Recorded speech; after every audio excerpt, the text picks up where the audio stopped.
Good morning. So is everyone here? I don't see Bill. Yeah, I'm here. Oh, okay. I must change my view so I can see all of the participants. Ah, there we are. Okay. Okay, David Matthews, how are you this morning? David doesn't have his microphone on, so this ought to move quickly. Oh, starting already, are you, Mr. Chair? New Year's. Why change? Yes, it's a new year. Some things never change. And Mike, your mic is not on either.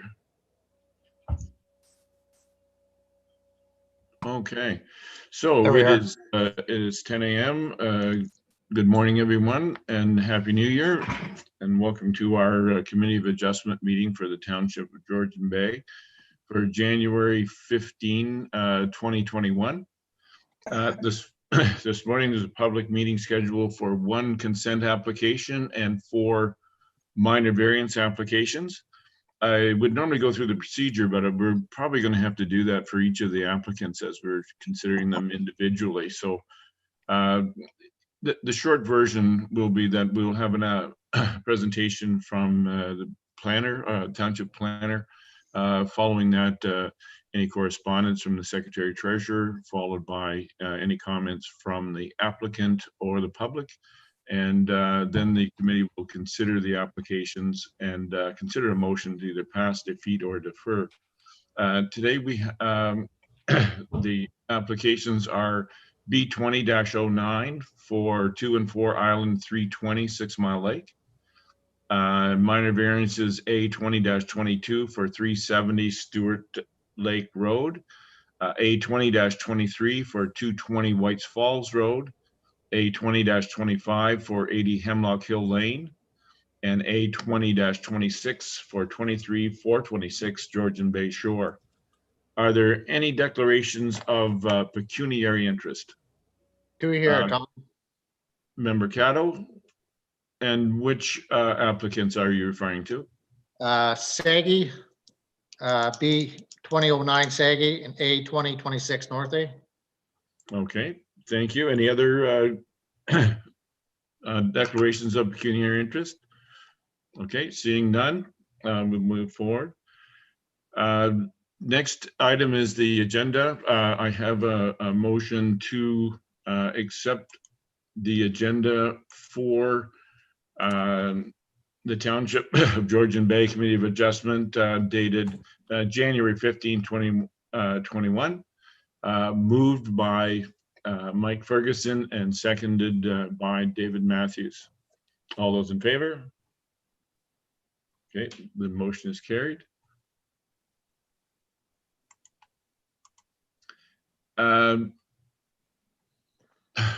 Madam Secretary, can you advise of the distribution of the applications? Notice of each of the applications was sent by first-class mail to the respective owners and assessed persons within 120 meters, 500 meters, or 800 meters, or to those persons and agencies likely to have an interest in the application. The notice were sent at least 20 days prior to this morning's meeting. Included in each notice was an explanation of the purpose and effect of the application and a key map showing the location of the property. Other relevant information may also have been provided. These circulations were provided in accordance with the provisions of the Planning Act 1990. Thank you very much. Victoria, are you our host for today? Are you managing the applications?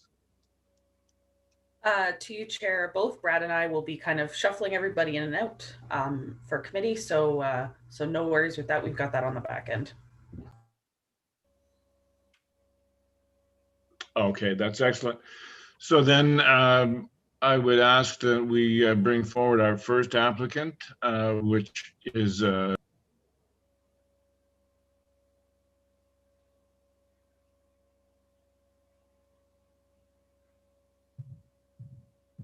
morning, Member Jarvis. Good morning. Happy to be here. Thanks, Brad. No problem.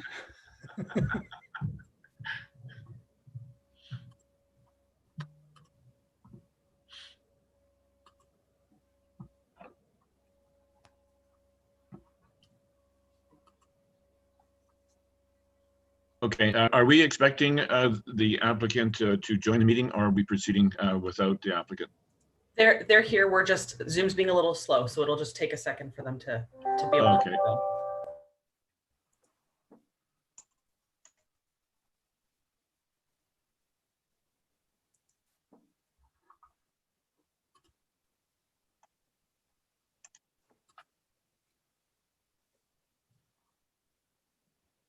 Okay, I think Brad can go ahead. Okay, do we have the applicant in the meeting? Yes. I'm just thinking we should perhaps give the applicant a bit of the overview of our procedure for today. And I'm just, while we're doing that, I'm trying to see how I can see the applicant on here.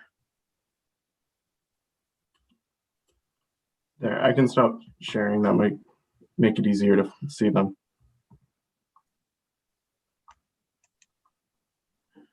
Okay, I see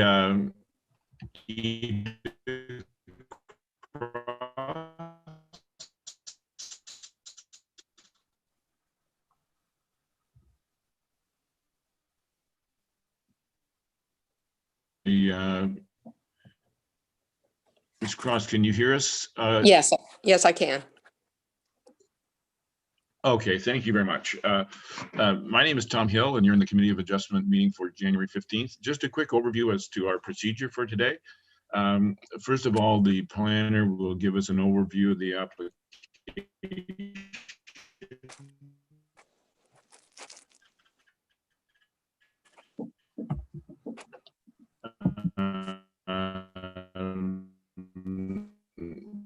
Following that, the secretary, as will comment if necessary.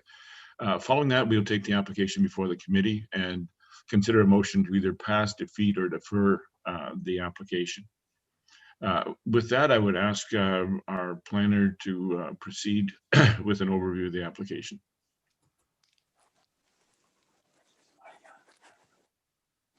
I don't see All right. Good morning, committee. The first application this morning is consent B2007. The applicant is Mary Segi. The agent on the file is Ida Cross. So the subject lands are 2 and 4 Island 320 6 Mile Lake. An overview of the application is that it proposes a technical severance to reestablish 2 lots that were previously separate but have since merged in title under the Planning Act. So the applicant has provided information confirming that the 2 lots previously were separately conveyable, but due to the acquisition of the neighboring lands, they did enter into common ownership, which caused them to inadvertently merge under the Planning Act. So here is a location map of the subject lands located in or on 6 Mile Lake. The aerial photography of the lands showing the 2 and 4 Island 320 6 Mile Lake. And here's the severance sketch of the land showing the proposed severed lands and the proposed retained. Oops. So the committee did initially hear this application in May of 2019. They were requesting the same consent that is sought today. However, the applicants were unable to satisfy the conditions imposed by the committee within the 1-year timeframe.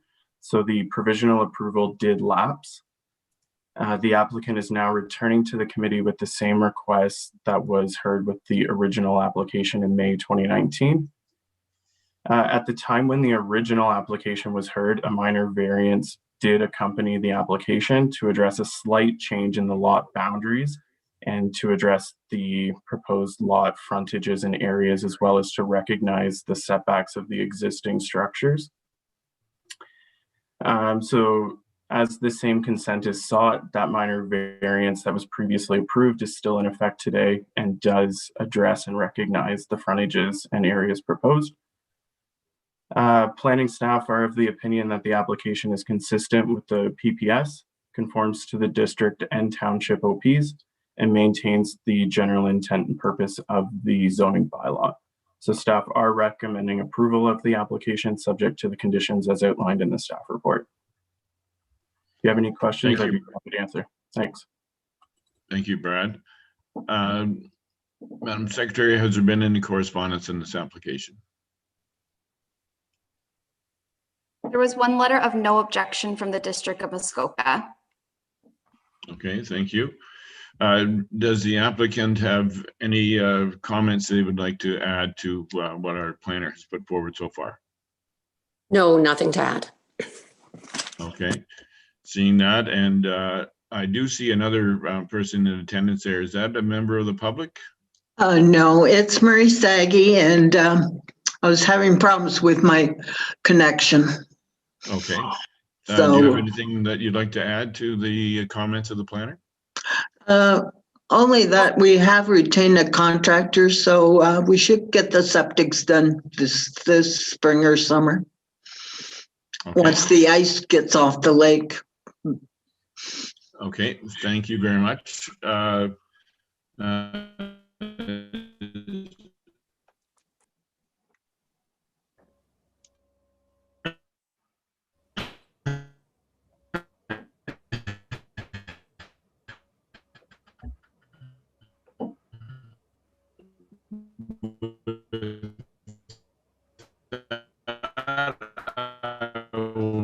Bring the application back. Your microphone's off. So we'll move to member Caddo's recused himself. Member Jarvis.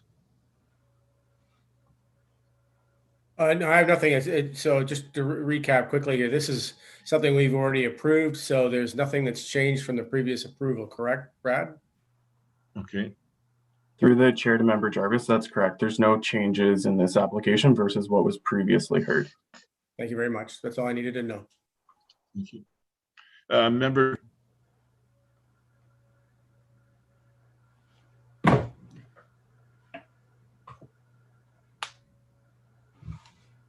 Not sure who you're asking. Mr. Chair. Member Coot. Mr. Chair, I'm sure Ms. Lemieux wants to bring up the fact that you are breaking up on us now and then. So I'm a little concerned about your connection, but I think we can all take turns in making our comments in the meantime.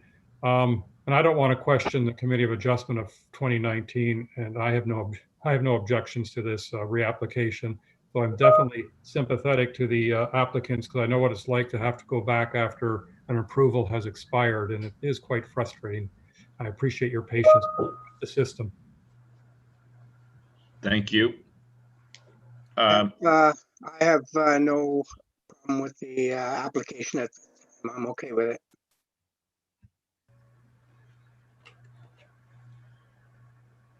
Member Matthews. Mr. Chair, I have no objections to this application. I remember it from a couple of years ago. It seems pretty straightforward. Okay. Member Ferguson. I have no objection. Okay. None.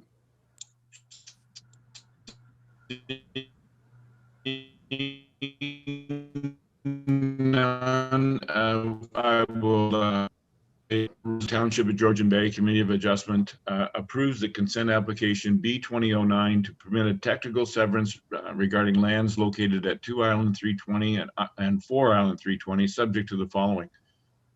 A, that municipal taxes shall be paid in full to the date of request of issuance of the consent certificate. B, that deeds of the transfer are submitted to the Secretary Treasurer along with a registered copy of the survey plan. C, that a complete set of digital drawings of the reference plan shall be provided to the Township of Georgian Bay. And D, that the applicant obtain building permits and install individual sewage disposal systems on the severed and retained lands in accordance with Part 8 of the Ontario Building Code and to the satisfaction of the Chief Building Official. The motion is moved by Mike Ferguson and seconded by Steve Jarvis. All those in favor? Mr. Chair, one point, if I may, just for the records, you had referred to it as B2009, and I believe it's 2007. And I just wonder if the motion is properly worded. Sydney, can you comment on that, please? The application is B20-09. Yeah, I think our agenda was incorrect. Maybe the agenda's incorrect then. Thank you for that clarity. Okay, then the application is approved. Our next application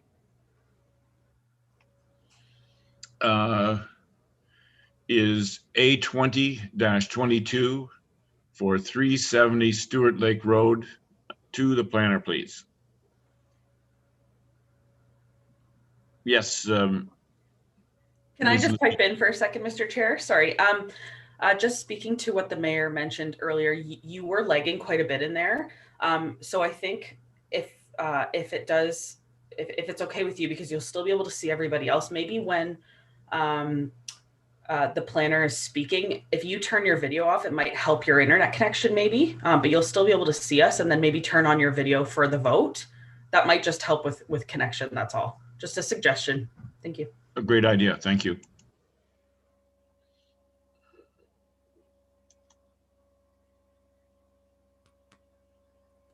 Okay, go ahead, Brad. All right.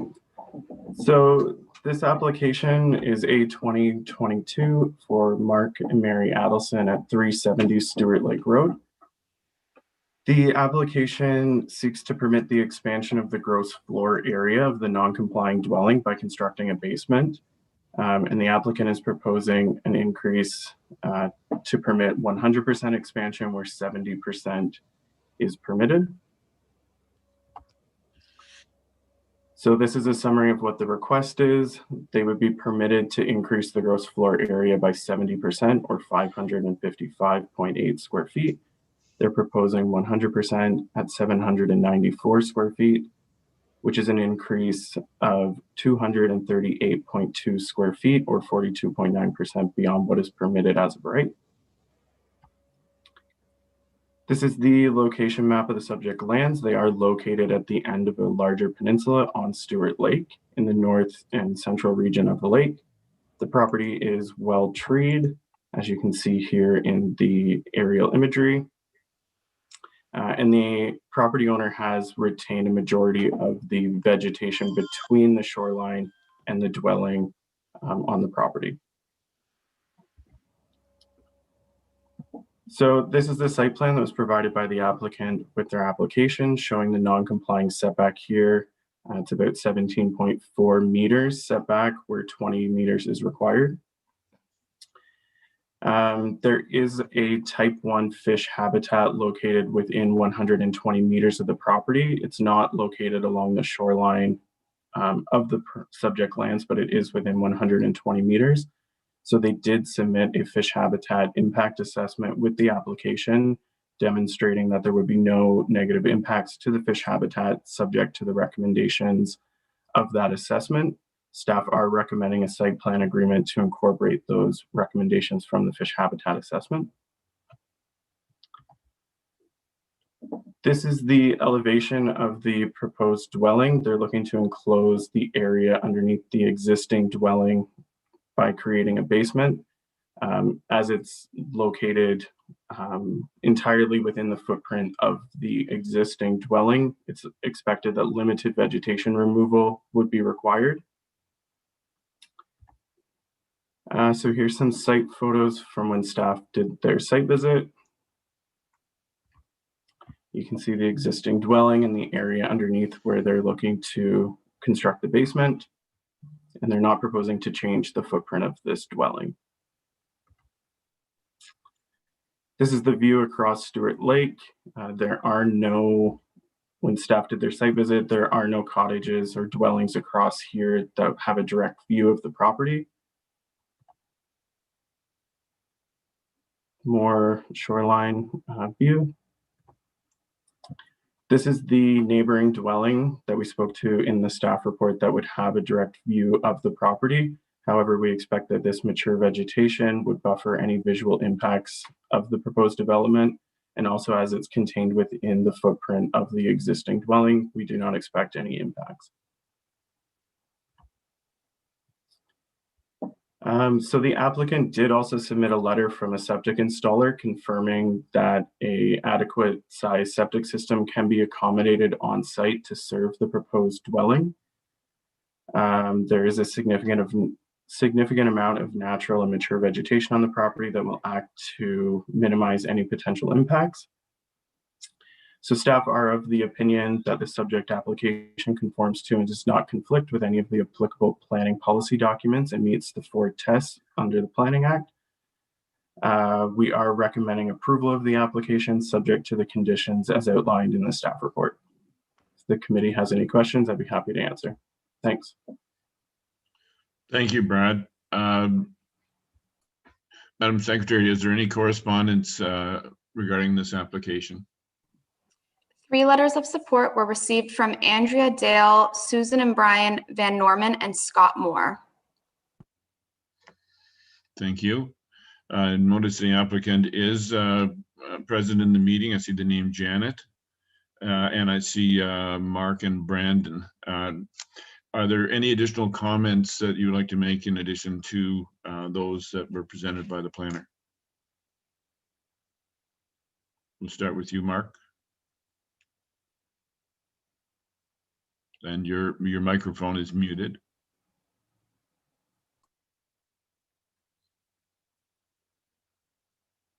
I don't know if you can hear me, Mark. There we go. Is that better? That's better. Yes. Thank you. Okay, perfect.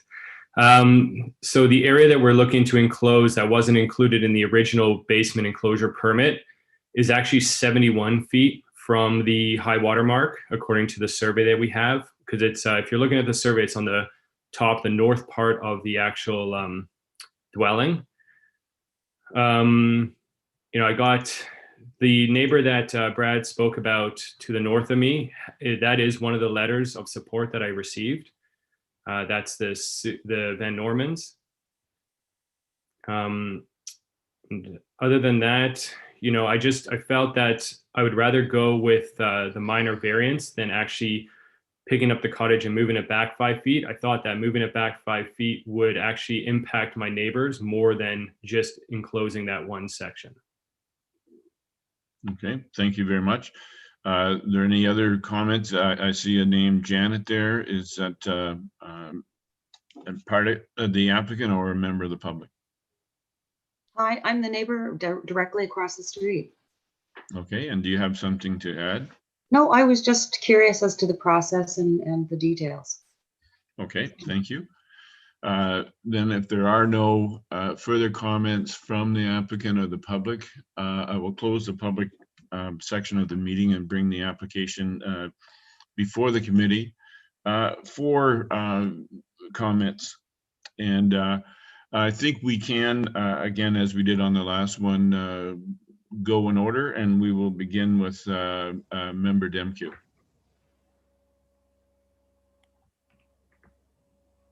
I visited the site. It's not too far from where I live. Nice to see an application posted. Also, the building permit. We don't always see that. I went down and walked down and looked at it. The only question I had was, is the width of the basement right, full length of the building, including the area that's really almost underground right now? I'm not sure beside that, but I look at it, if I'm facing the building to my left, it's almost flat on the ground. Is that area also going to be? Yeah, so through the chair to Member Demke, the applicant is proposing to construct the basement under the entire dwelling. Okay, well, that is the question. Thanks, Brad. I have no problem with it. It looks like there's not any more impact than there is now visually. It's well supported, so I have no problem. Member Matthews. Thank you, Mr. Chair. I too did had a site visit. MacTier's a new part of Georgian Bay I'm not used to. So is the is the building going to be raised any higher? I guess I'm looking at the roof line, and is it going to be any higher, or is it just going, you're just going to make a basement exactly where the piers are? The goal is to keep it exactly where it is. I believe that within the permit, we're allowed to raise it up to 2 meters, but I don't want to. I want to keep it exactly where it is. I guess the issue would be if we hit granite and we couldn't dig down further, then they would consider raising it. But that's a last ditch effort. And so I guess to Brad, they would still be within the guidelines of the total height if they had to do that? So through the chair to member Matthews, correct. The zoning bylaw would permit them to increase the height of the building by a maximum of 2 meters. If they were proposing to go any further than 2 meters, that wouldn't be permitted and they would need to return to the committee. Perfect. Okay, thank you very much. Okay. Member Kuchar. I think member Matthews beat me to the punch because that was exactly my question. Because when I looked at the pictures we've received, there's not enough room for a full basement there, and I had no idea how far down you can dig. So given that the building is hopefully not going to be raised and certainly not going to reach the limits set by our zoning bylaw, I have no objections. Okay. Member Jarvis. A couple questions. First, what is the current square footage of the cottage? Through the chair to member Jarvis, the existing dwelling is approximately 794 square feet. That's what it is right now. Okay. Correct. Oh, okay. Yeah, I was most of my questions were answered or asked by Rep Matthews there, but I do have one other one. If we're doing some excavating, which obviously is going to need to be done, I presume heavy equipment will be on the site. Is there going to be an impact from the standpoint of vegetation with all the heavy equipment that will need to come in, or can we do that with less heavy equipment to begin with? I just curious. So the contractor that I've hired has said that there won't be an impact on any of the vegetation around our cottage. We have a parking spot that from the parking spot down towards the cottage, there's quite a large laneway. They're going to put gravel on that. There's no vegetation there. They're going to go straight down right onto where the septic tank is right now situated. And then around the actual cottage, there is no large trees that they have to remove to do any of this excavating. We will, however, in the spring need a new septic tank, as they said it will get damaged and it will only be considered a holding tank until we replace it. We have gotten 2 quotes for a new septic tank, so that is expected to happen early in the spring. Thank you. That's all I had. Thank you. Member Caddo.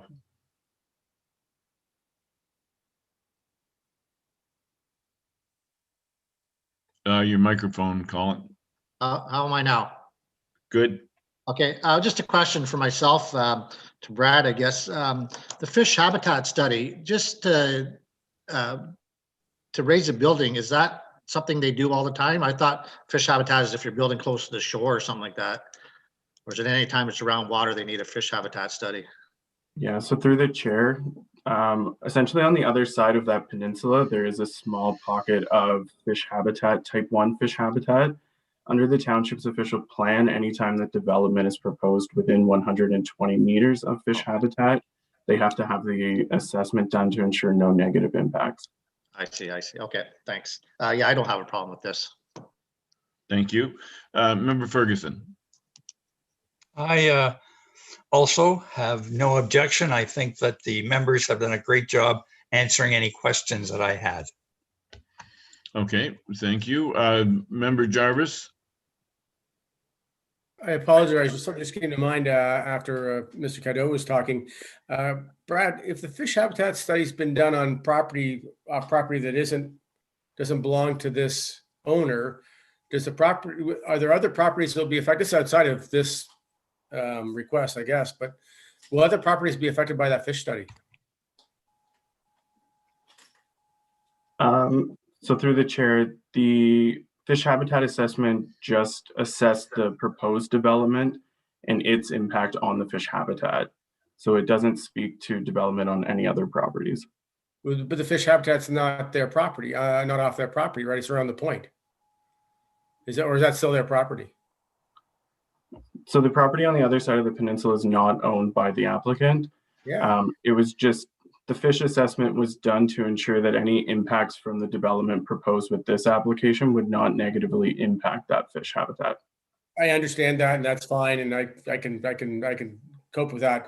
But I'm just curious if the applicant to whom the property belongs where that fish habitat study's been done was to put an application in, would this fish habitat study be applicable to whatever they decide to do, or is it Crown land anyway, or what? I believe that the properties on the other side are privately owned. So if those applicants in the future did come forward with an application, they would have to either comply with the setbacks required under the zoning bylaw to that fish habitat, or if they were proposing something beyond what the zoning permits, they would be required to do a separate fish habitat impact assessment. Okay, so in the meantime, are they going to be made aware that a fish habitat study has been done just off their property? Or are they going to be blind to this thing that has occurred without them, requesting it? So I'm not sure that the property owners adjacent to the fish habitat would likely not receive anything from the municipality telling them that the fish habitat assessment has been completed. But they would be aware of it through the zoning because the fish habitat is actually mapped in our zoning schedules. Okay. I'm sorry, I'm deflecting from everything. And Mark, just give me a second, one more point here. So, so the fish habitat study would be on file with this application, correct? Correct. We would hold this fish habitat assessment with the file. Yeah, I think it would be in our best interest to make sure any neighbors that are adjacent or affected would be made aware of it, but nothing to do with this. Anyway, that's enough for me. Okay, thank you, Member Jarvis. If there are no other questions or comments, I will read the resolution. Mr. Chair, I guess Janet had a question. I haven't seen any comment from Janet. Janet, do you have any She questions? has a question in the chat. There's a question in the chat box from Janet. Okay. I have a question. ID, the building needs to be raised 2 meters. The current laneway is a berm of sorts and buffers noise. The property is used frequently for Airbnb. This will impact neighbors. So is I was just wondering if you raise the building 2 meters, 6 feet, all of a sudden there's a lot of people, there's a lot more noise. Just how will that impact the rest of us as the noise carries?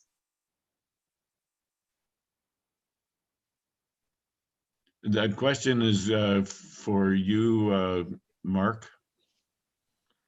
I don't know. I mean, if you're standing up on the laneway, you can see our windows to our cottage. So I would assume that another 6 feet raised, wouldn't really make much of a difference to the travel of the noise. But I mean, that would be something I don't really have an answer for. I mean, I'm not wanting to raise it at all. That means I need to change the front of the cottage and a few other things. I don't want to do that. So I don't think it will really impact. Connect to the Wi-Fi network.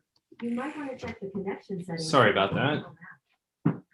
I don't think it'll affect the noise carry any more than what's there right now. I just wanted to make another point on the fish assessment.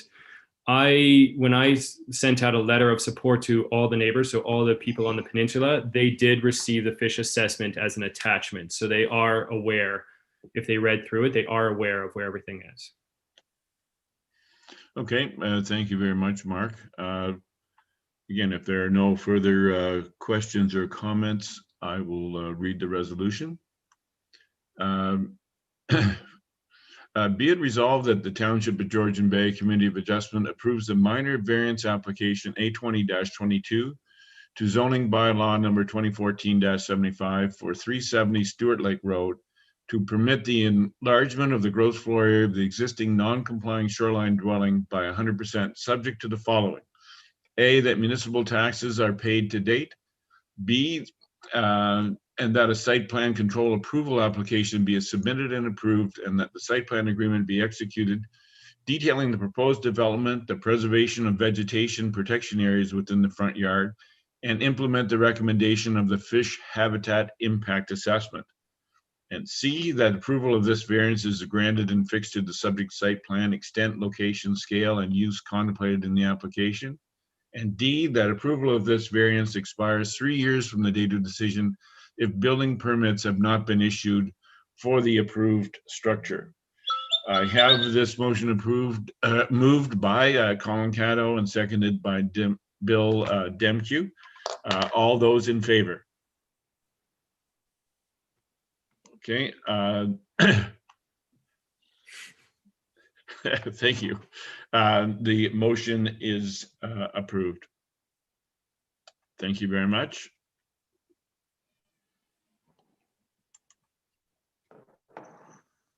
And we will move to our next application, please. And that application is A20-23 for 220 Whites Falls Road. To the planner, please. Good morning. I'm just going to share my screen.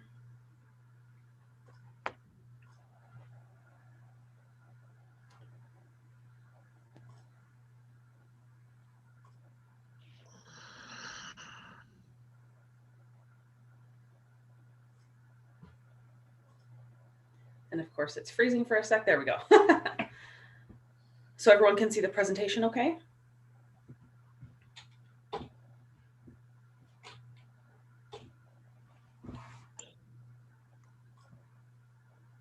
Okay, so our next application is minor variance application A20/23. The applicant is Carl Farrell, and it's located at 220 Whites Falls Road. So the purpose of this application is to request a minor variance to facilitate the construction of an addition to an existing dwelling. So here we have a table of the requested variances. So a general overview of what is being asked is to recognize the existing non-complying setback to the septic system, which is currently at 16 meters from the water, whereas typically they would require 30 meters. A reduced rear yard setback of 3 meters where 10 meters is required, and an increase in maximum lot coverage to 12.52% where 10% is required. So here we have the location overview of the property. Of course, here it's just off Whites Falls Road on Little Go Home Bay of Gloucester Pool. And here we have an aerial image of the existing development. And so here's an overview site plan. As you can see, the intent of this application is to essentially fill in the area between the existing detached garage and the existing dwelling, which would then essentially create one larger structure on the property.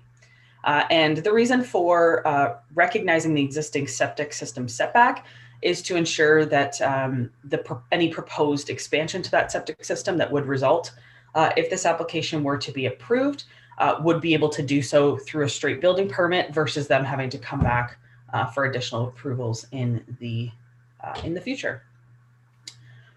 So here we just have a zoomed in look at that proposed expansion. So again, as you can see, really the addition area is located here in the middle between the existing dwelling and existing garage. A portion of that is a garage extension with the rest being a dwelling. So here we just have some photos to show committee members, though hopefully some of you were able to get out to site. So here's the existing dwelling from the front yard. And the area outlined in red here is essentially where that proposed addition location will go. And as you can see, the existing detached garage is identified there to the right. And so here we have a proposed elevation in 3D that the applicant provided us for view of what would be proposed and the resulting overall build form. And here we have the 2D versions of the elevations. So again, as you can see, approximately the area outlined in red would be what is, essentially being added through this application. And then a few more photos here. So again, looking up at that addition area and where the garage is located. This is the existing boathouse on the property. And then this is a shot of the overall development on the shoreline, which is the docking and boathouse. And as you can see, there's minimal vegetation that does exist, buffering the existing development and to the water. So in an overview, given the impact of the proposed development on the overall aesthetic quality of the area and the resulting imbalance of built form to natural space, which would equate to a dwelling width of approximately 44% of the overall lot frontage, staff do not feel that the application meets the 4 tests of the minor variance, and we are recommending denial of the application for committee today. We received 1 letter of no objection when the application was circulated. And again, the staff report that was circulated to you through the agenda goes into further detail as to why staff are recommending denial. The applicant is here, and I believe he has comments to make, so I will stop sharing my screen. And I will make sure that oh, perfect, Carl's already there. Hi, good morning, everyone. Can you hear me okay? Mm-hmm. Thank you for allowing me to join this morning. If the committee would allow, I'd just like to present a few slides just to give some more context to what the planning department has put forward. Mr. Farrell, would you hold on for just a moment, please? Madam Secretary, do we have any correspondence in this application? There was just 1 letter of no objection, which was received from Lewis and Inns de Velis. Okay, thank you very much. Very well, Mr. Farrell, please proceed with your comments. Am I able to share my screen? I apologize, I'm very unfamiliar with the process, so I huddled together some slides quickly to basically give some more context and a point of view, if that's okay to present to the committee. Are you able to facilitate that, Victoria? Yeah, Carl, you should be able to share your screen. Is it allowing you the green button at the bottom of the screen? I have the green button, but it's not allowing me. I'm clicking on it. It says host disabled participant from screen sharing. Okay, 1 moment. Thank you.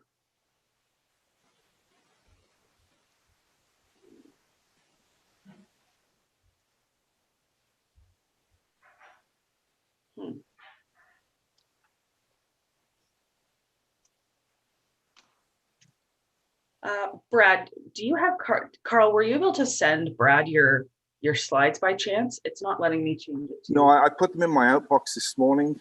Prior to this meeting, I was building them still late last night. They haven't gone because of the size, so I need to change the setting on my PC. Okay. Sorry, I apologize. I'm just trying to get you to be a co-host here. 1 second. Brad, can you try and make him a co-host as well? It's not letting me, sorry, for some reason. Just trying, I don't have that permission either. If you're able to email me your slides, Carl, I could bring them up on my screen. I'll try again. They were stuck in the outbox this morning. Just bear with me. Well, excuse me, Mr. Farrell, can we proceed without the slides? It would be difficult to make my point without the slides. There's some more visual impacts that I think the committee are missing. Okay, it looks like there may be a delay in doing that. We could. Could you put me lower down in the agenda, and I'll try to send these out to Brad? Mr. Chair, I just am trying to get Karen, she's the main host on it, to see if she can quickly make him a co-host. We don't have that ability. If you just wait 2 minutes, Mr. Hill, if you want to ask if there's maybe anyone else from the public who wants to speak in the meantime, while we try and figure that out. I don't see any other members of the public here, but I have no problem in moving this further down the agenda, and that would allow Mr. Farrell to provide those slides, and we'll come back to that a little bit later. So let's do that. I would ask that we take Mr. Farrell out, and we will bring in the next application. Thank you. Sorry, Mr. Chair, he's now a co-host. He can share his screen. Okay, then let's proceed. Thank you.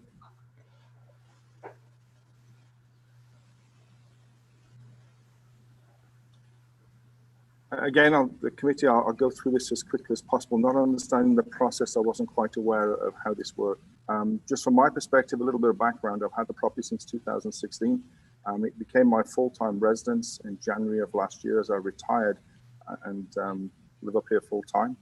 I'm trying to extend my existing living space of 2290 square feet to 3,500 square feet to facilitate basically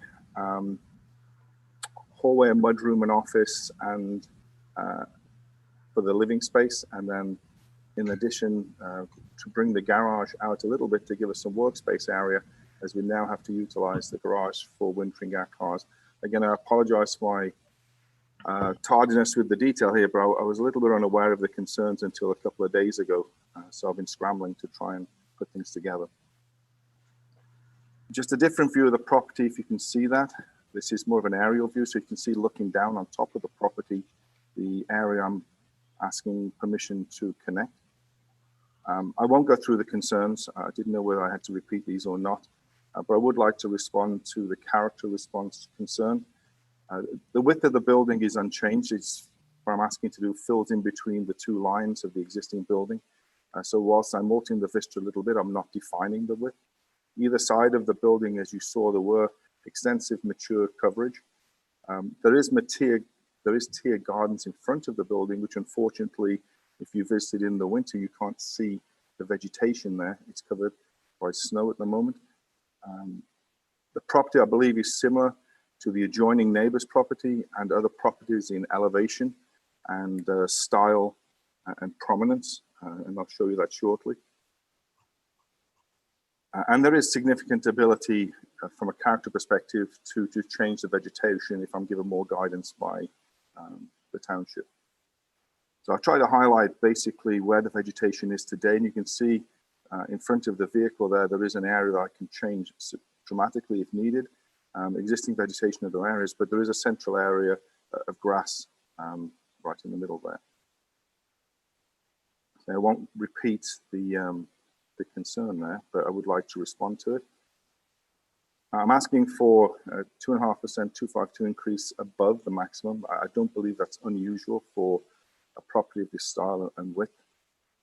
I am utilizing the space between the two buildings. I'm not changing the overall envelope of the building, just connecting the two buildings.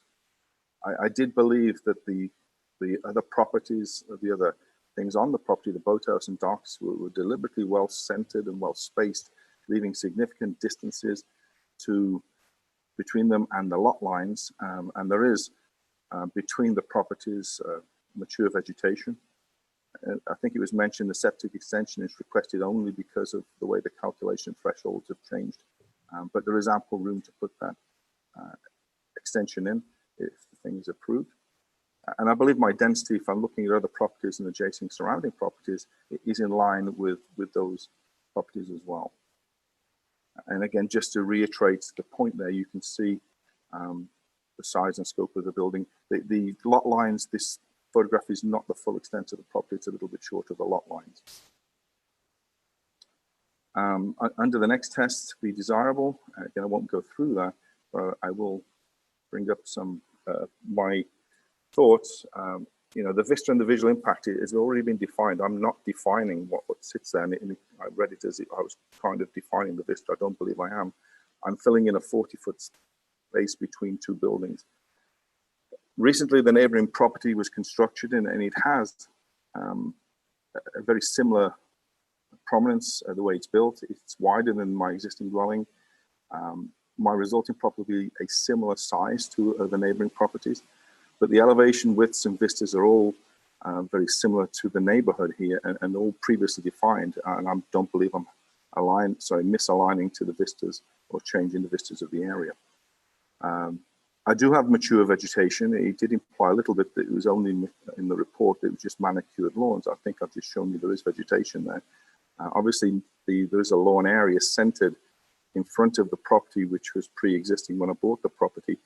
And it does seem to be in line with neighboring properties. I'm not the other person who has this kind of property layout.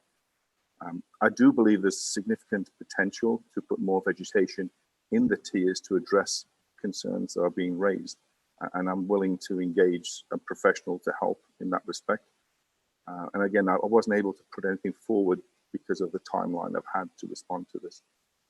And again, just re-emphasizing the layout of the vegetation there. This is the vista from the lake. So in the summertime, this is what you would see. The house is prominent by itself there, and you can see there's a property, there's car there covered by some vegetation.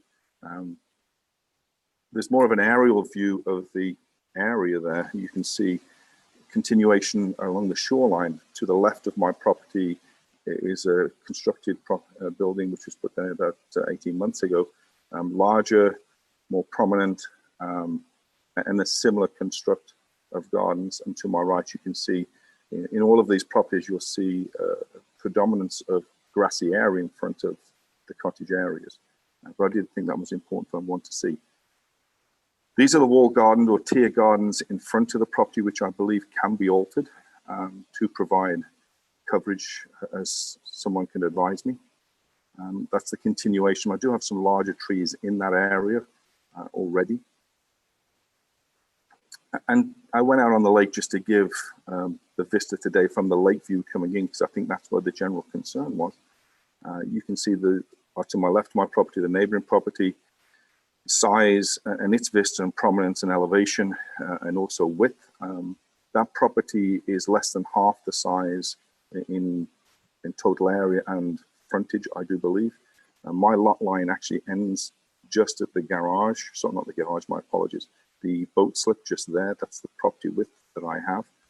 If we go a little bit closer, you can see the vegetation coverage on this property. There are some trees at the front, but they're less than 10, but there is no more vegetation on that property. That last tree on the right-hand side is actually on my lot line. If we go to the other side of my property, that is the vista that sits today. Going in to the first property adjacent to mine, you can see it's completely open at the front. There's some stone and then basically grassed area. It is a lower elevation than my property. The next one is similar with grass vegetation in front, just a couple of trees there. And the third one, which is a higher elevation, similar in respect to the open area, and the vista is very similar. This is my view out. That's where I see of my front window looking out. I have a vista view of a cottage there. Would be similar or same in prominence. Again, vegetation at the front is very similar with the open area. And a larger cottage right opposite me, that is a 3-acre property, but I would draw the committee's attention to the property right on the top there, which is elevated, very prominent, and very little coverage. If we go closer into this property as well, the central area is manicured lawn, about the same size, if not larger than what I have on my property too. And then a smaller property on the other side. So I was given a complete view, but again, a manicured lawn with a few trees just in front of it, but not obscuring the whole vista of the thing.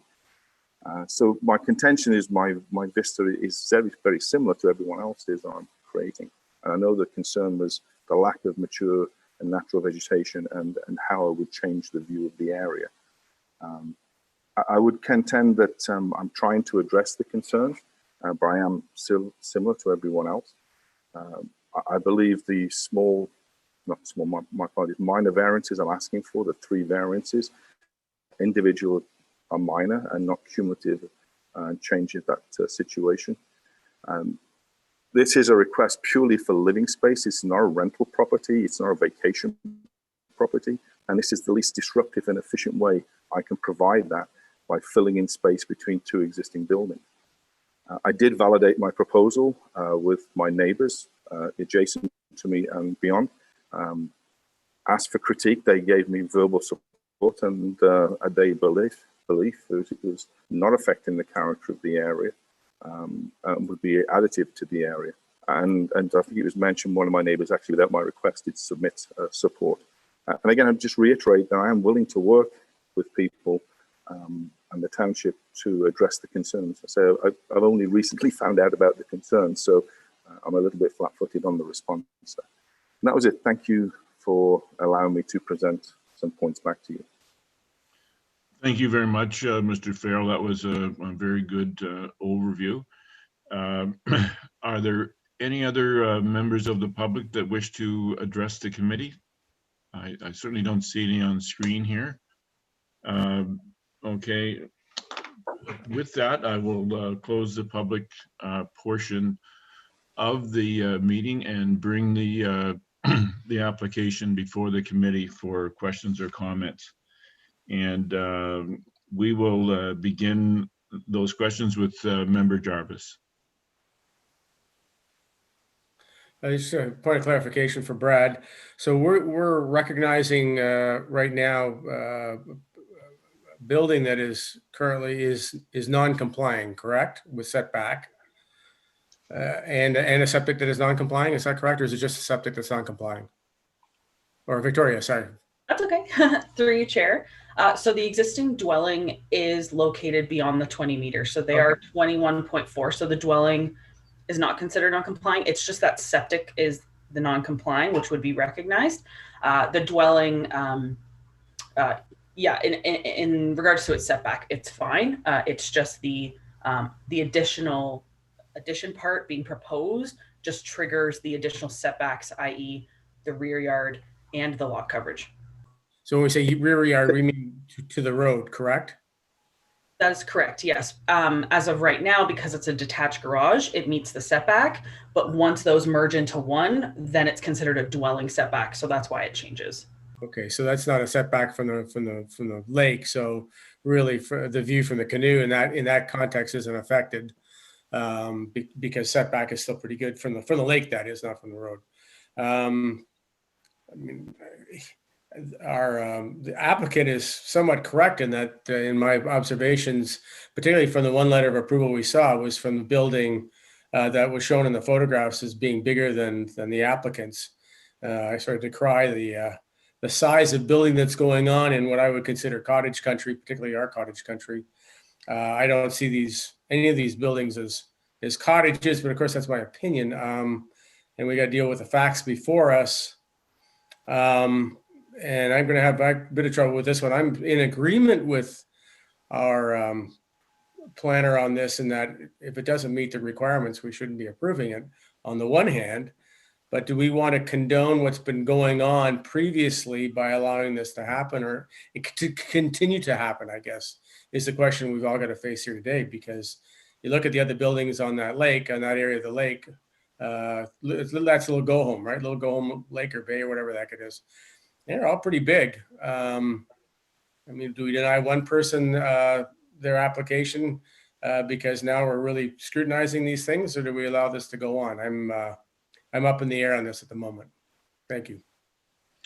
Okay, yeah, thank you. Member Caddo. Yeah, thanks, Chair Hill. Was there a minor variance for the existing septic bed originally granted? No. It wasn't, so it was put in. It was to code when it was put in. Okay. Yeah, I'd have to agree with Member Jarvis. Your I'm by there all the time. I got family up there.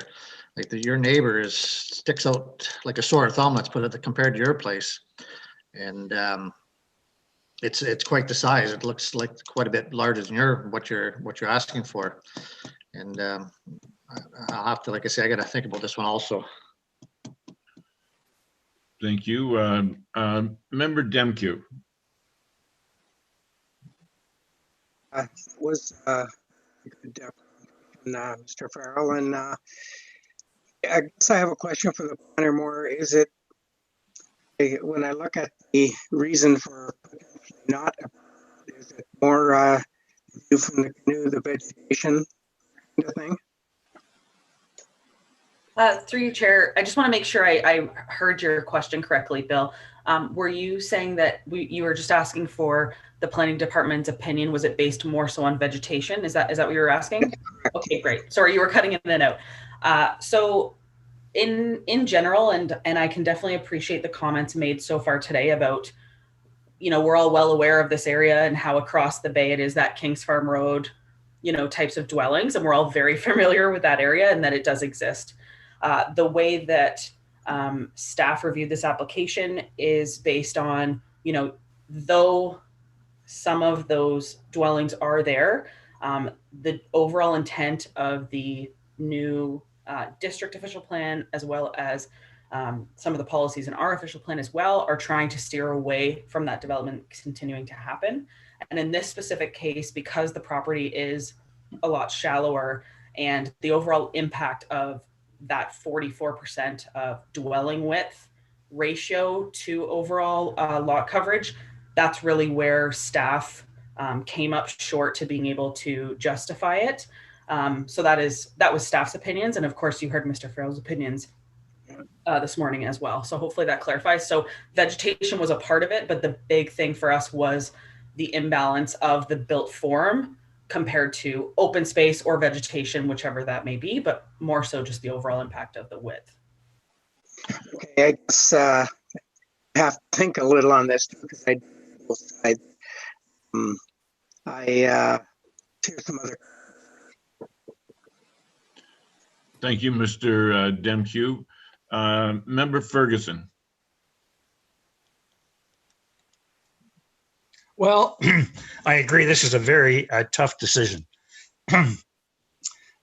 This total lot area is a little over an acre, and to have a total footprint of gross floor area of 6,920 square feet is quite large.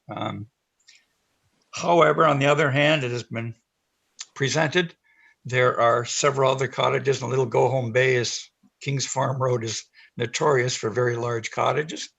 And is there any type of planting plan that we could come up with to help buffer at least the garage and the addition sections so they're not as visible from the lake? And that question is to planning department? Yes. Yes.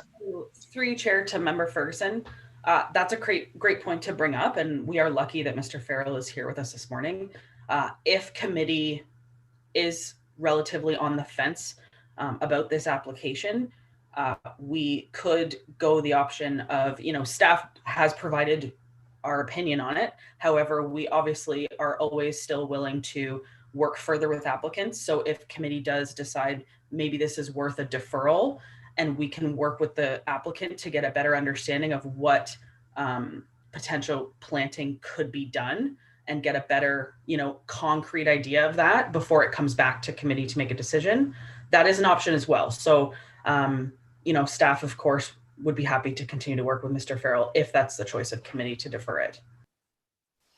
Thank you very much. Anything further, Mr. Ferguson? No, that's it for now. Okay, thank you. Member Kuchar. Thank you, Chair Hill. I agree with everybody else that this is a bit of a challenging case. And when I'm trying to, excuse me while I try to move over to look at the rear yard setback, as I think was mentioned, it's because the garage would now be connected to the main dwelling. I don't have as great a concern about that because the garage already exists. Oh, and by the way, the setback, it's close to a road where people are, if they're respecting the speed limit, they're the true exception. People zip by that place so fast, the back end.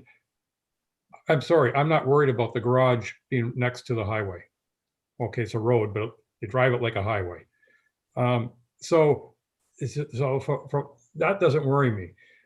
Lot coverage going from 10 to 12.5%, to me, that is the biggest issue. In the sense that the lot coverage is going noticeably above what is permitted. I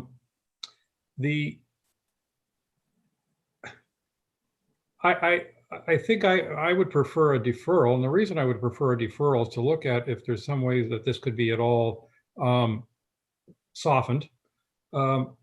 Absolutely. I'm very glad to hear from the applicant, and I would certainly hope that the staff would be very interested in a landscaping plan that would have a little more buffer, especially from the water. And it would be really wonderful if that plan could be shared with half a dozen neighbors so they could all put a few more trees in, but I know we don't quite have that power. But maybe Mr. Farrell's persuasive with his neighbors, I don't know. But I find myself preferring a deferral and further conversation. I think that staff made the right recommendation as is, but I also think further discussion is better than an outright no. Thank you, Member Kuchar. Member Matthews. Thank you, Mr. Chair. I agree with Member Kuchar in a lot of cases. That my concern is the 12.2% lot coverage. I also would ask, I guess, Victoria for clarification, because I don't have the full report in front of me, but I do remember reading something that it would create close to 7,000 square feet of cottage, yet Mr. Farrell referred to something well under 3,000 square feet. And I would like some clarity on that 4,000 square feet that seem to be in abeyance. Sure. So through you, Chair, to Member Matthews. So yes, there's a lot of numbers that's been thrown around, which I can understand can be confusing. So it's my understanding that the number that Mr. Farrell was giving you was the living area, the overall living area, where the numbers in the report speak to the overall footprint, including the garage, which is that 4,902 square feet. And then the gross floor area, which committee is obviously familiar with dealing with on other, areas like 6 Mile Lake. So the above and that portion of the below equates to the 6,920. So that's where the different numbers come into play. Okay, thank you for that. I mean, I appreciate where Mr. Farrell's coming from, looking around at neighbors, but just because somebody else had something and perhaps their lot is different, I feel myself saying, maybe we got new rules compared to when those cottages or homes went up. And we are here today to try to protect the current zoning bylaws. So I would support the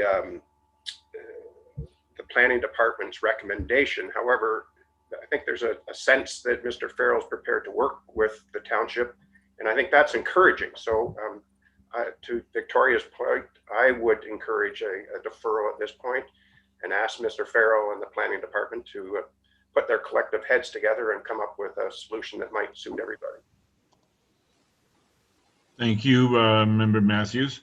I believe now we've heard from everyone on the committee, and I would like to again thank Mr. Farrell for the time and effort that he's put forward in providing additional clarification to the committee on your perspective on this particular application. Certainly a detailed review has been done by our planning department as well.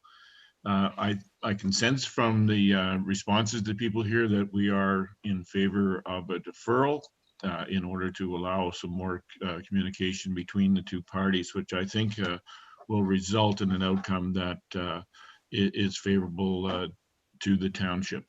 So with that in mind, I would like to just ask I see a hand going up there. Is there a question, Member Jarvis?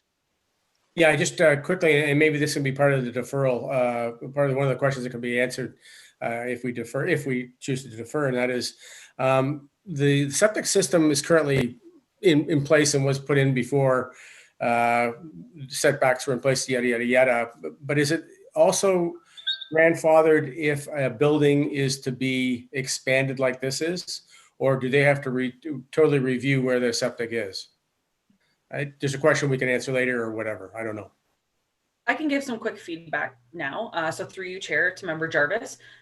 So that's exactly it. So because this potential expansion would require also a septic expansion, that's why we made sure to recognize that setback now, so that Mr. Farrell wouldn't have to come back for further approval. So that way we're essentially allowing that if the existing if the existing septic can work, great. If it can't, and then he has to put a whole new system, then it's already taken care of in the sense of its location. So we don't have to come back to committee. But in essence, we really should be considering whether it should be rebuilt within the new guidelines for setbacks, correct? So that, from what we could tell from the site visit, as well as discussions with Mr. Farrell, I believe it is not possible for the entire system to be moved back because of the overall, topography. Yeah, topography challenges. But we have preliminary looked at this with the building department. They don't see an issue with it being expanded where it needs to be, and it still would meet building code requirements. Thank you. Very well. Thank you very much for that clarification, Member Jarvis, and your response, Victoria. With that, I will read the resolution, and it appears that we have a tendency for deferral, so I will ask for a deferral at the end.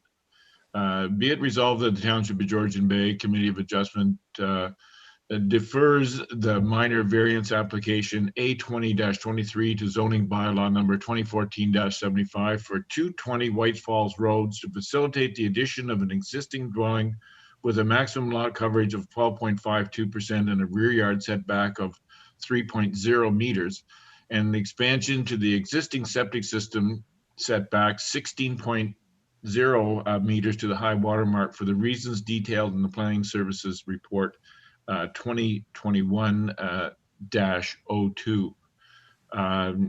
All those in favor, first of all, it's moved by Member Kuchar and seconded by Member Demkew. All those in favor of a deferral, please indicate. Okay, we are unanimous. Thank you very much. Mr. Farrell, your application is deferred, and as we mentioned before, we look forward to your communication with the planning department. Thanks for everyone's time this morning. Thank you. Thank you. Mr. Chair, may I just bump in? I have been notified by some other members here of staff and myself. Could we take a 5-minute bio break? Is that okay before we start the next application? Yes, it's currently 11:12. We will take a bio break until 11:17. Thank you. Thank you.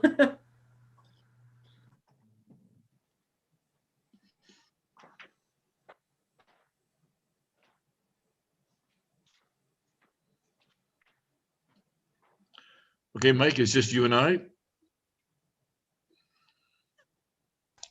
I'm here, old bean. It's just you and I. We can move forward with the rest of the agenda. Let's just get it done. We don't need these other guys. They talk too much. Okay, I'll be back shortly. Okay.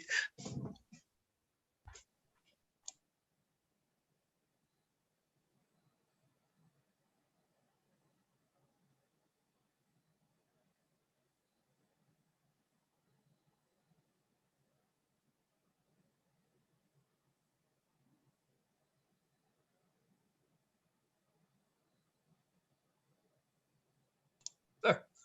I'm muted.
Sydney, before we get back to that, any news on my credentials?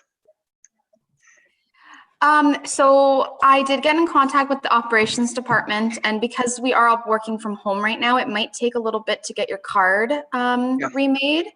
But I am working on that for you. Okay, I may or may not. Those that are listening, I went out on my visit and also went over and shoveled some snow off my boat. Somehow ripped under the snow somewhere. Thanks anyway. Let me know whenever. No problem. Bill, you're fading out a lot, just as Mr. Hill did sometimes with your comments. So perhaps, like Victoria suggested for Mr. Hill, if you take your video off when you're commenting, we'd be able to hear every word you said.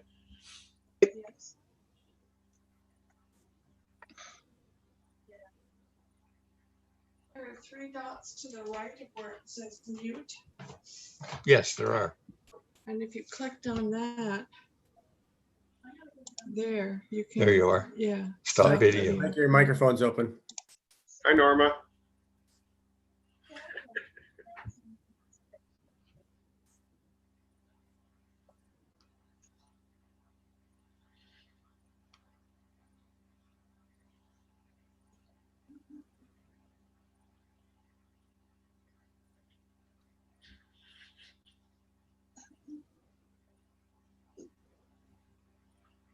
Nope, Colin.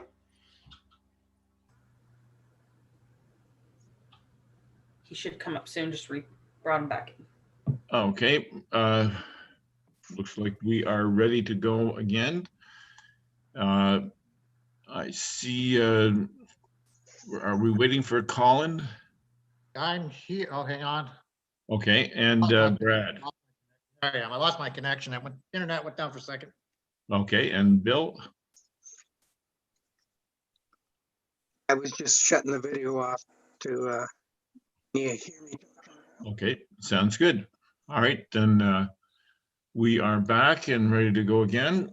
The next application is A20-25 for 80 Hemlock Hills Lane.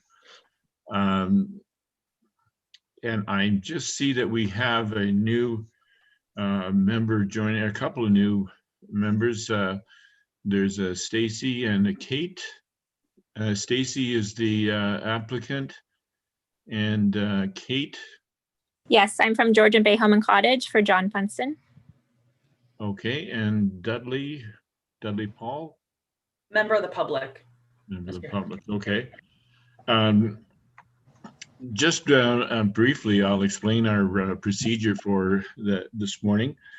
First of all, our planning department will give us a brief overview of the application. Following that, our Secretary Treasurer will advise us if any correspondence has been received. Then we will provide an opportunity for the applicant to add any additional information that they feel is important. And also any member of the public may make comment.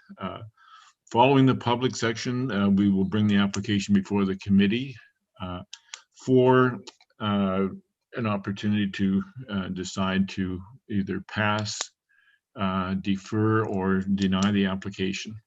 So having said that, I will ask our planning department to give us an overview of this application.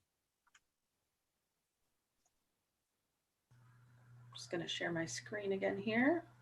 Bear with me. Okay, so our next application here is A20-25, again for Bogdan Senanovic at 80 Hemlock Hill Lane, which is located on 6 Mile Lake. So the overview of the application is to request a minor variance to facilitate the construction of an additional dock on the subject lands.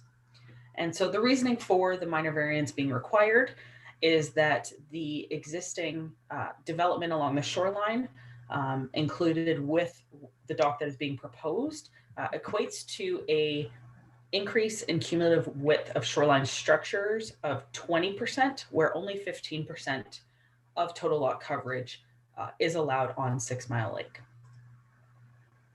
So here I have a location map of the subject lands. As you can see here, it's located just north of Whites Falls Road, where we were on the last application, and again, facing onto 6 Mile Lake. And here we have a 2018 aerial image of the subject lands. There is an existing dock located to this area of the subject lands, and the proposed dock is located here towards the north of the point of the property. So again, just to reiterate the locations, here's an overview of the site plan. So there is the existing dwelling that is here. The septic area is located to the back. The existing dock here is located more to the west of the shoreline. And then the proposed T-dock is located closer to the, oh, sorry, this is the east. I'm getting my directions screwed up. This is the west. Clearly it's a Friday. So this is closer to the west lot line. And here, just zoomed in a bit closer, just showing the approximate size and location. And here we have a construction drawing. So again, a pretty general T-dock, as I'm sure many of you are familiar, 16 feet at its widest point. And this is that number that adds into the 20% that is being requested. So here we have some site photos. So this is from the approximate dock area of where it would be proposed. So as you can see, the existing dwelling and existing mature trees that are sporadic in the front yard, and then this additional landscaping that was done when the dwelling was built. And again, just another view looking more towards the east. This is, oh, sorry, this is a additional structure that staff noticed while we were on site that we are awaiting some additional information on from the applicant. And here's looking towards the approximate location of where that additional dock would go if the application were to be approved. So in general overview, we obtained 1 letter of support and 3 letters of objection to the application when we circulated it for comment. And Development Services Report 2021-03 does recommend deferral of the application until additional information is provided by the applicant regarding the existing landscaped area in the front yard, as well as the additional structure identified during a site visit. So in layman's terms, essentially, this area here, as you can see, we do have a provision in the zoning bylaw, section 4.30, which outlines the maximum shoreline activity area that is permitted in 6 Mile Lake. And this is just something that when staff were on site and we noticed this, before we are able to provide a recommendation to the committee, we want to ensure that they do not exceed this maximum permitted shoreline activity area. And if they do, the application may need to be recirculated. However, please note, committee, that we have been in constant contact with the applicants, and we are working with them moving forward to try and get all this additional information for the committee as soon as we can to be able to ensure that once we come back with a recommendation, we have all the appropriate information that we need to make sure that everything on the property will be legalized through the application as required. So at this time, we are recommending deferral. We do not provide a recommendation at this time to committee. The applicant and their agents are here if you have any questions or if anyone from the public has questions, but they are aware of the request for deferral and understand where staff is coming from and are eager to get us that additional information. So if you have any general questions about the proposal, we will all be happy to help. But again, when it comes to a staff recommendation, we do not have one at this time for committee. Thank you. Thank you, Victoria. Madam Secretary, has there been correspondence on this application? 3 letters of objection were received from Don Martin, Joanne Bucker, and Liz Lawrence, and then 1 letter of support was received from Bill Winterholt and Catherine Pounder. Okay, thank you very much. I've just addressed the applicant for a second. You have heard the recommendation of the planning department for a deferral. However, we have an opportunity here to capture some additional information. If there is some comments that you would like to make in support of this application, please go ahead. Okay, thank you very much. I have been in contact, Stacy Chinovich. I have been in contact with Victoria and am in the process of getting all of the documents that the planner needs in order to make a recommendation. With regards to the new dock request, we certainly would want, we did not envision or intend to be requesting a variance and would certainly intend to stay within the bylaw. Our frontage is 70 meters as the crow flies from one point of our lot to the other. The actual shoreline is 86 meters. And so I think that if we were to look at the overall frontage, we wouldn't require a variance under the 86 meters of actual frontage. But when you look at it sort of as the crow flies, because of the way our property is situated, it takes us down to 70, and that's why we require the variance. And the reason why, so we could construct an additional dock within the bylaw, but it would require the dock to be quite narrow, and the water, sort of the shore, or sort of the ground floor of the water where we were requesting to put the dock, it's very rocky and very shallow, and we're worried that it represents a hazard for someone if it's a very narrow dock, that they could fall into the water when walking, and it could be a danger. So that's the reason why we would like to ensure that it's safe as well. Okay, thank you very much, Ms. Sinovic.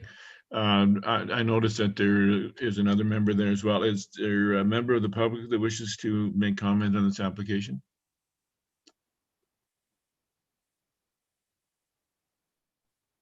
I see Kate Hine there, but you're muted. So if you can hear me and wish to make a comment. Yes, I'm from Georgian Bay Home and Cottage for John Funston. We're the contractor. Okay, did you have a comment on this application? Nope, Stacy pretty much covered it there. Okay, thank you very much. With that, I will bring the application before the committee. Hello. Hello. Yes, it's Dudley Paul. I am unmuted and I do have my hand up. I have a couple of questions. Oh, there you are. All right. I didn't see you. Okay. Yes, can you, and who are you, Dudley? Are you a neighbor? Okay, I'm a member of the family across the lake from the applicant at 1247 White Falls Road. Okay. Okay. So I've got a few questions. Now, just so we're clear, this application suggests a 5% increase in structural size versus overall frontage, right? Are you addressing these questions to the planning department? Planning department first, yes, please. Okay. So just to be clear, that's a 5% increase in usage, right? Yes, so through you, Chair, that is correct, Mr. Paul. So the application is just essentially allowing an extra 5% of dock to be built from a width perspective than what would currently be permitted. Okay. Now, the next question is the existing dock, which was noted in your map, is that to be removed? Is this replacing the existing dock? So through you, Chair, to Mr. Paul, no, it's my understanding that the existing dock is going to remain, and that is why the new dock is essentially pushing them over that 15% maximum. Okay, I just wanted to clarify that. And now, I just being quite familiar with that particular part of the lake, I think I believe the dock is 30 feet out into the lake? Through you, Mr. Chair, I believe it's 32 feet, yes. 32. Okay, one concern that I think I'd like to raise with the committee is that's sticking out rather far for an area where there's a lot of boat traffic that comes through there, heading down to the bottom of, 6 Mile Lake, which actually is South Hungary Bay at that point. So one question that planners might want to take into consideration is the fact that the dock would stick out, I think, a fair bit into the navigable waterway. And Mr. Paul, sorry, through you, Mr. Chair, I did want to mention the applicants did go ahead and submit their proposal to Transport Canada for comment, and we did receive that about the dock being set out that far into that main channel area. So they have had comments from Transport Canada, and they have no issues with the application. Okay, now the other question, the point I'd like to make too, and I've been listening to the other proposals, and the one that you deferred, I think it was the one on Gloucester Pool, where there's an applicant who wants to increase the size of his building. I just point out, and I think this is something that I noticed a number of members share, is the size of the structure, basically the footprint of the different dwellings or supposed cottages. I think one member mentioned that these aren't really looking at all like cottages anymore. They're looking like, regular homes, so large homes. And I point out that this particular, the cottage in question certainly fits that category. It's much larger than any of the other cottages or buildings, I should say, in that area in the South Hungary Bay, quite a bit larger. And the footprint with the landscaping, the big rocks and the pathway and so forth down, as well as the building itself, and now an extra dock, I think constitutes a rather much larger visual footprint as well as physical footprint to that part of the lake. And I'd ask the committee to consider that, please. Okay, thank you. Are there any other members of the public that wish? Have you finished, Mr. Paul? Okay, well, thank you very much for your comments, and also thank you for your responses, Ms. Lemieux. Are there any other members of the public that wish to comment on this application? Okay, seeing none, I will bring the application before the committee. And we will begin with Member Coots here. Well, thank you very much. I'm absolutely in support of deferral. I think that if our planning department wants time to do a little more homework, they should have a time to do a little more homework. And part of that is to review the entire property and make sure there aren't anything else has been built that may require a variance. And so yeah, I'm in favor of the deferral. Thank you. Thank you. Member Matthews.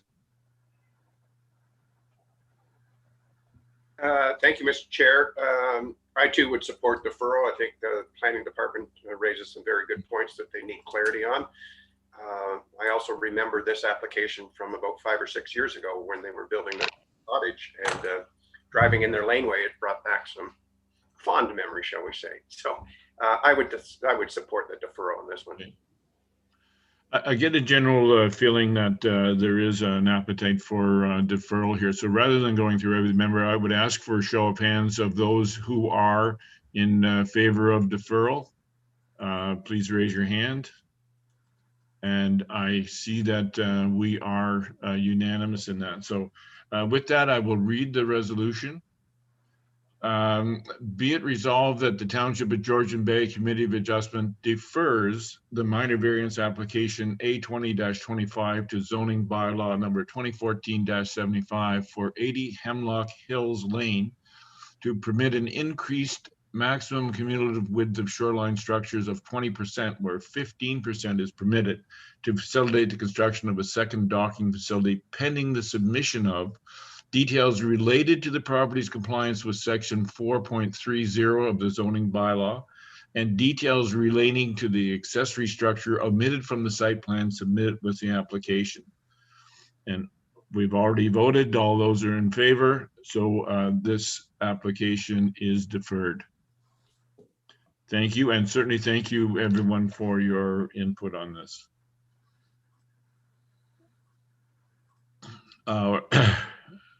Okay, we still have one member of that application online. Okay, there we are. Our next application is minor variance application number A20-26.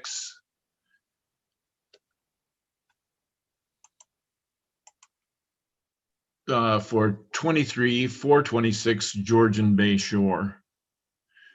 To the planner, please. Just going to bring up the slide here.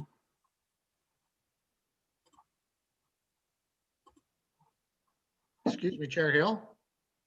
Yes. Yes, I'll have to sit out on this one. Very well. We will remove you as a participant, Colin, and this is our last application for today, so we'll just bring you back in at the end. Colin is now gone. Thank you. Thank you. Okay, so this application is minor variance application A2026. The applicant is Beth Halpenny on behalf of the property owner, Patrick Northey, for lands located at 23426 Georgian Bay Shore in Cognisheen. The applicant has requested minor variances to facilitate the construction of a replacement dwelling that was destroyed by fire. The dwelling is non-complying and non-conforming, and they also wish to construct a deck onto the replacement dwelling. Due to the dwelling proposed in a slightly different location, the applicants do require a minor variance to proceed. So the requested variances would be to allow for the reconstruction of the dwelling setback 16.6 meters to the northeast corner of the replacement dwelling and 18.7 meters to the southeast corner.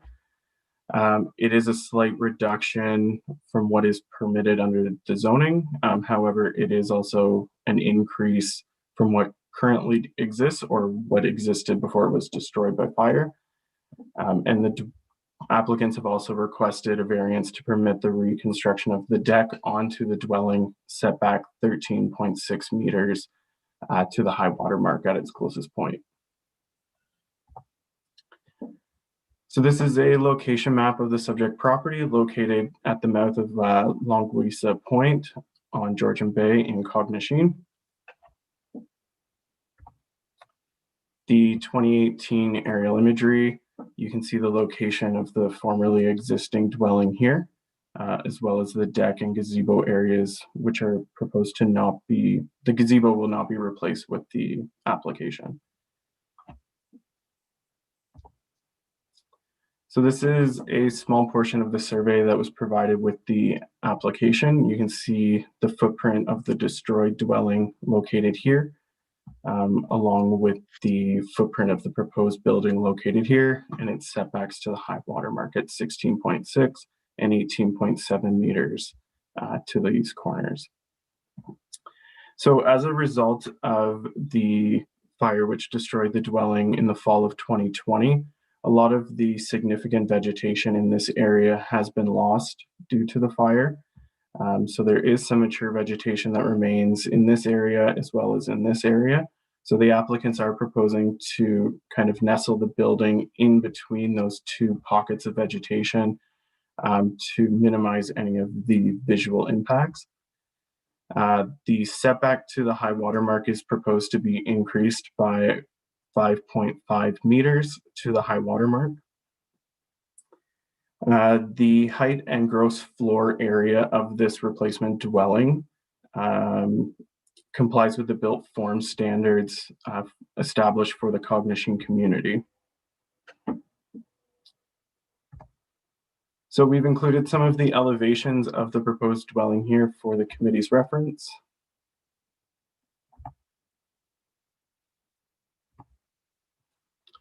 So it is actually a reduction in the gross floor area. The proposed building will be smaller than what was originally existing on the property. And we have some of the site visit photos here. A lot of this vegetation over here has been destroyed by the fire. So the applicant is proposing to place the new dwelling in here, kind of in behind these trees here that did survive the fire.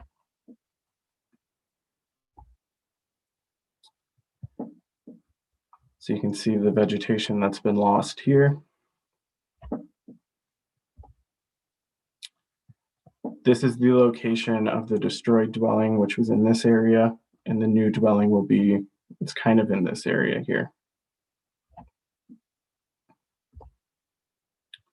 This is the view of the shoreline area looking out from the property. And the previous dwelling that was destroyed by fire in a photo provided by the applicant.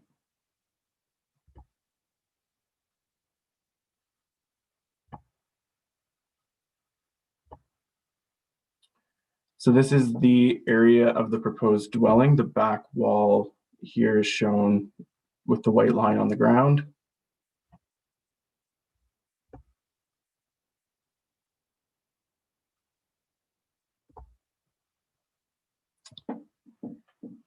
So, subject to a site plan agreement, planning staff are of the opinion that the subject application conforms to and does not conflict with any of the applicable planning policy documents, and it does meet the 4 tests of a minor variance. 4 letters of support were received, including one from the Cognishing Cottagers Association. Planning staff are recommending approval of the application, subject to the options and conditions outlined in the staff report. The applicant's agent is also in attendance today. If the committee has any questions, either myself or the agent can answer. Thank you.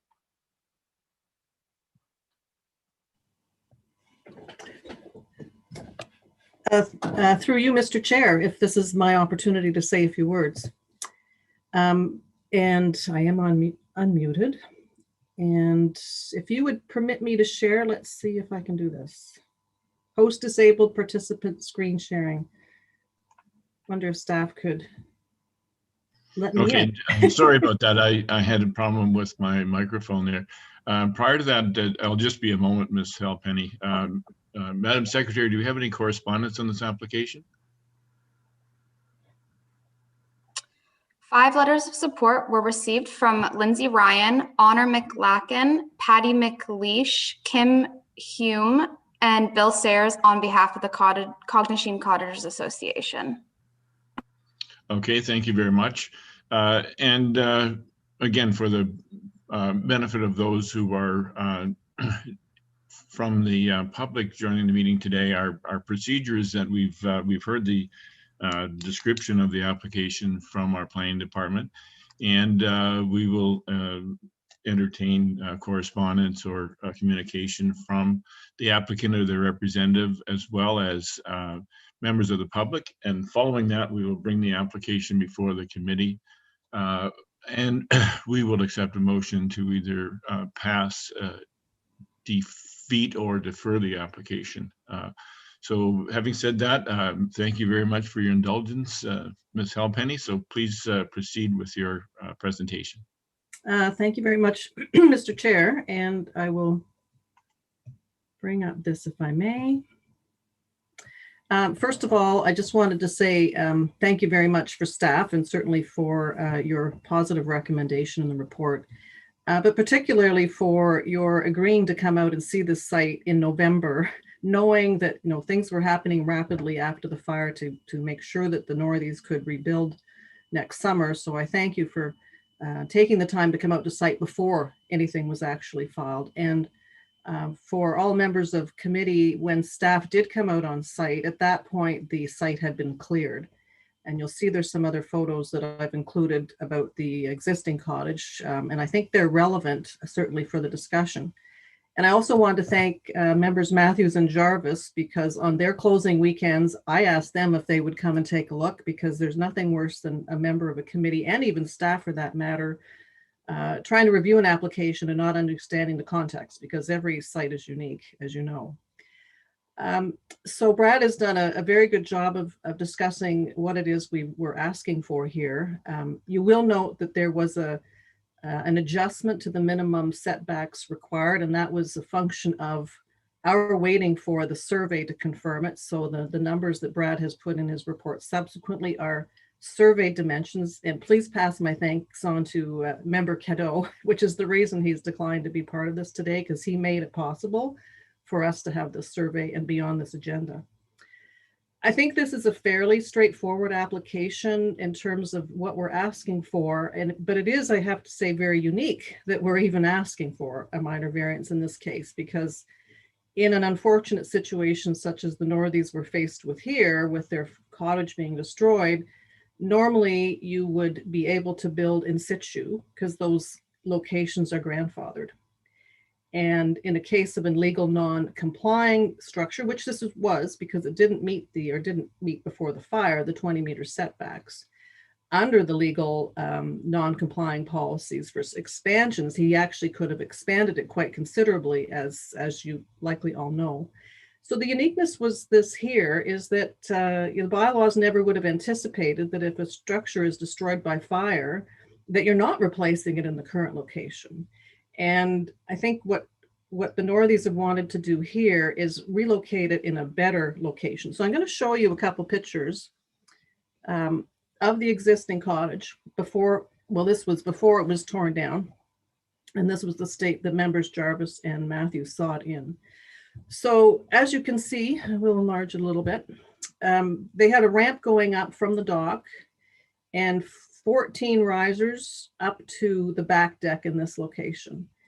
And this building was located about a 45-degree angle to the slope angle. So it was very high at this end, as you can see, a considerable height with these footings. And the only area where it actually touched or was a meter off grade is right at the back rear corner. So this was rather an imposing structure, and you don't even see the roof on this. This is just the sidewall. And it's become quite a challenge for the Northies to take their luggage up here with a cart and then haul it up the stairs. This is another picture from looking from the cabin. Again, the stairs here, and then the back corner you can see is just touching or just off the grade at that location. I think this is a picture that you've seen. This would have shown the total width of the structure, where this is an oblique angle, so it doesn't give the full scenario, but this building from that end to the end of the gazebo was connected by a screened walkway here, was over 70 feet. What I wanted to point out in this is the far more level grade in this part of the site. This photo is one that Brad has already shared to you.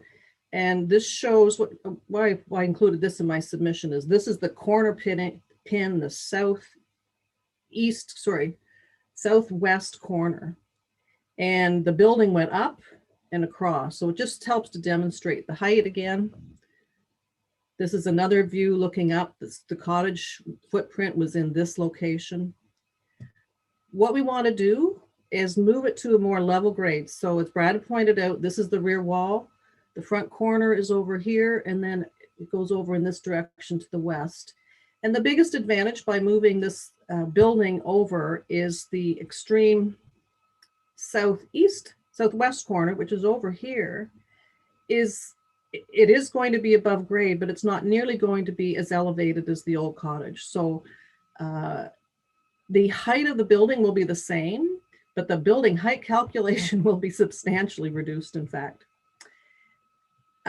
Brad's talked about vegetation. Yes, unfortunately, some of these trees were destroyed by fire, and there's been an arborist report that will recommend they come out. There is some existing vegetation that we're working around, primarily, over here, move it over, sorry. These trees here, which Brad had pointed out from a different angle, his shot was taken from the dock. But over on the west, pardon me for going back and forth, this was the other group of trees that Brad referred to. These four will for sure come out. This one's dead. This one was delimbed because it was too close to the old structure. This one we're trying to protect as the most substantial tree. And I think what's going to result is we will slide the building slightly back because this tree will provide some valuable shade for the deck. So in all, I think this is, sorry, I've got pictures, people in my view here. Maybe I should have enlarged that. I think the most important thing here, sorry about this, trying to decrease.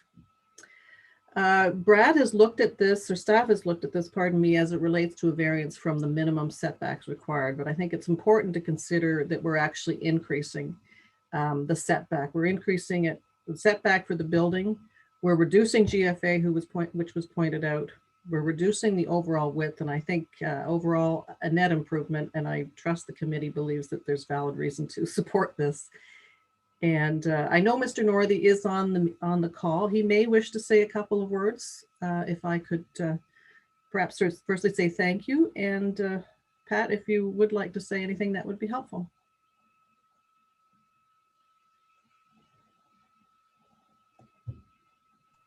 No, I guess Pat. Can you hear me? Yes. Okay. Well, I just wanted to thank Beth. It was an excellent presentation. And I really wanted to say to the committee how much I appreciate those of you that sacrificed a weekend, came out to see what we were doing. And I think the other thing is, I really do appreciate that the fact that everybody's trying to move so we can be back in business next year. And the earlier, the better. Many have wondered why I would ever think of rebuilding at this point. And I think the answer is very simple. I'm a very bad house guest. And so to be up here for all the years I've been here and then have to rely on children to invite me, I knew that was really not very satisfactory. So a presence on the bay was going to be critically important. And the sooner the better, because I can see the other coast at my particular age. And so I've got a long string of continuous summers up here, and I just as soon keep it going. And so I do appreciate your efforts. And I'm actually looking forward to being back up on the bay next year. Okay, thank you very much. First for your presentation, Ms. Halpenny, and for your comments, Mr. Northey. Is there any other member of the public who wish to comment on this application? Okay, seeing none, I will bring this application before the committee for any questions or comments, and we'll begin with Member Jarvis. Wow, I'm getting unprecedented first-class treatment here today. I'm guilty. I'm one of the person in one of those pictures. The day that Mr. Matthews and I were out there, Beth was with us and took some of those pictures of the burned-out building. Of course, I would have thought of just taking what was there and building back onto it and just moving back into it.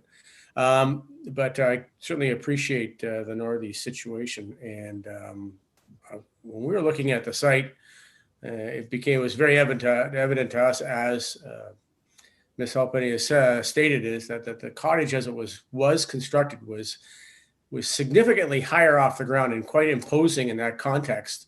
And the revised plan certainly reduces that significantly.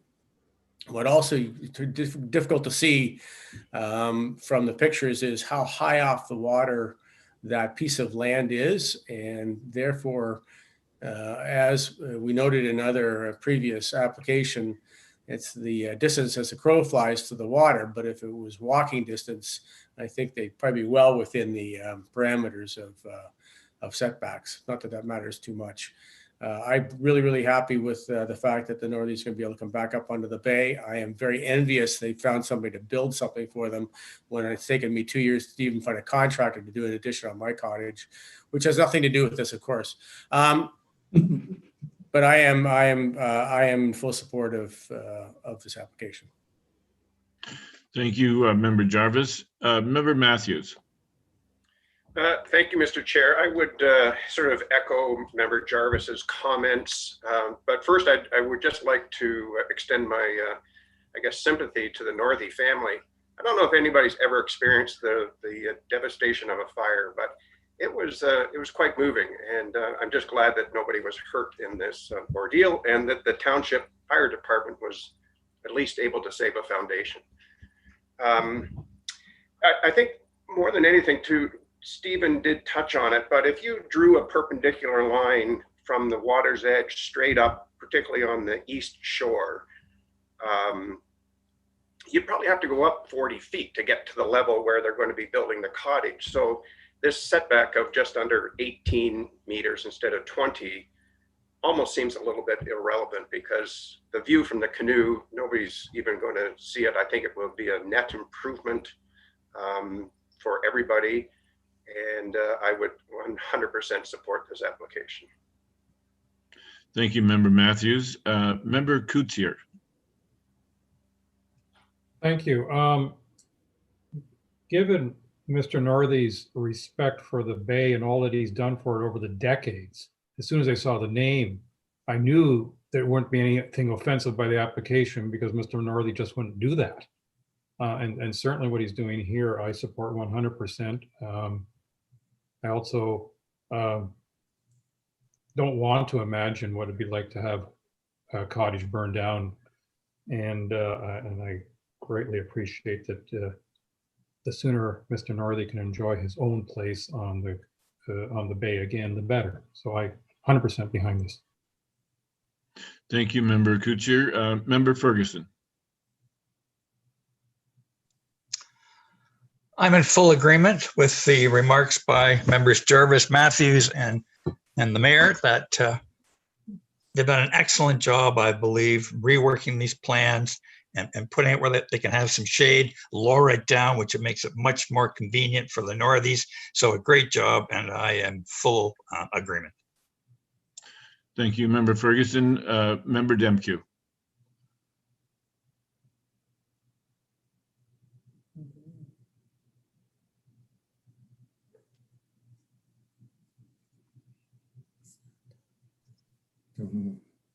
Okay, sorry, my unmute wasn't working.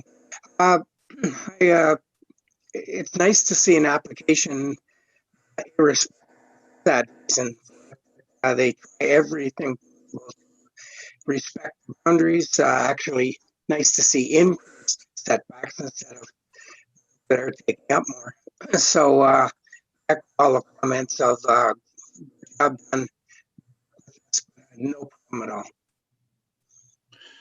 Thank you, Member Demkew. It seems that we're all in agreement on this application. So with that in mind, I will read the resolution. Be it resolved that the Township of Georgian Bay Committee of Adjustment approves minor variance application A20-26 to zoning bylaw number 2014-75 for 23426 Georgian Bay Shore to permit the reconstruction of a destroyed non-conforming dwelling setback 16.6 meters and 18.7 meters to the northeast and southeast corners of the dwelling respectively, with a deck encroaching no further than 3 meters from the exterior walls of the dwelling, subject to the following. A, that municipal taxes are paid to date. B, that a site plan control approval application be submitted and approved, and that a site plan agreement be executed detailing the proposed development, vegetation protection areas, and areas for additional plantings in the manner prescribed by the applicable policies of the Township of Georgian Bay official plan as they relate to the administration of site plan control. And C, that approval of this variance is granted and fixed to the subject site plan extent, location, scale, and use contemplated in the application. And D, that the approval of this variance expires 3 years from the date of decision if building permits have not been issued for the approved structure. I have a mover in Member Ferguson and seconded by Member Jarvis. All those in favor, please signify. The application is approved unanimously.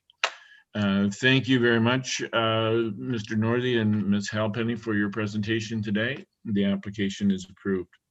I'd like to extend my thanks, Mr. Chair, both to the committee members and the staff, and on behalf of Mr. Northy. Thank you. Thank you. Thank you to Beth and Edie.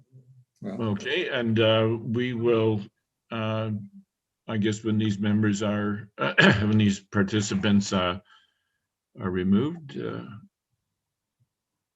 we will, there we are. Thank you very much.